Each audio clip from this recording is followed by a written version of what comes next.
If you're anything like us when we started Crimson Desert for the first time, you might be pretty confused after looking at the skills menu and the various items that you need to level up or reset your skill tree. We're here to break down the various important items and mechanics you need to keep in mind when leveling up your character in Crimson Desert.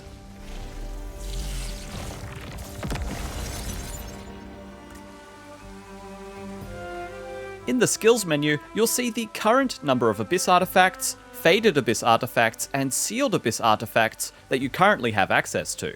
An Abyss artifact is a physical item that will be held in your inventory, and you can then use the artifact inside of the skill tree menu as a skill point. You can also purchase Abyss artifacts from vendors. During regular gameplay, you'll accumulate experience points by defeating enemies. The experience bar can be found on the left side of your minimap, and when it is full, you will be given an Abyss artifact automatically.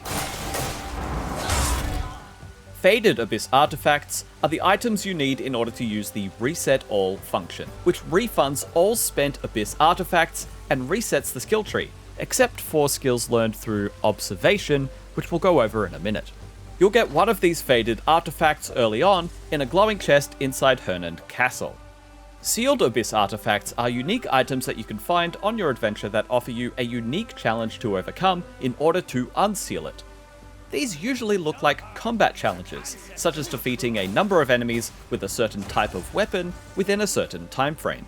Once this challenge has been completed, you can interact with the Sealed Abyss artifact in your inventory to unseal it, which will then reward you with a regular Abyss artifact to spend in your skill tree. When you have Abyss artifacts to spend in the skill menu, you can choose to spend them on any of the circles that have the small white icon on top of them. Most skills cost one Abyss artifact to activate at first, with later stage upgrades costing more and more Abyss artifacts per activation. The different types of skill nodes include the stat increase nodes, one-off skill nodes, and multi-step skill nodes. The status increase nodes are located on the edges and provide a simple boost to your health, stamina, and spirit every time you choose to level them up. Some skills just require one activation, and then they're complete. And then multi-step nodes open up a smaller skill tree that you activate more skills inside of. Going around the node and unlocking these sub-skills is the same as just leveling the skill in the middle. Either way, the next node in the circle will activate. Some skills have prerequisites that need to be met in order to be unlocked, such as previous unlocks for other skills, Abyss artifacts, or the elusive observation unlock. Observation unlocks are an alternative way to unlock specific skills in the skill tree without having to spend Abyss artifacts. These unlocks happen by viewing holograms throughout the world that are placed there to teach you certain skills, or by watching certain enemies or NPCs fighting in combat.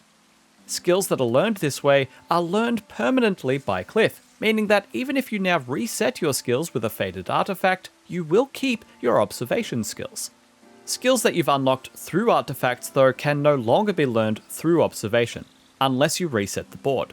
It's an either-or situation.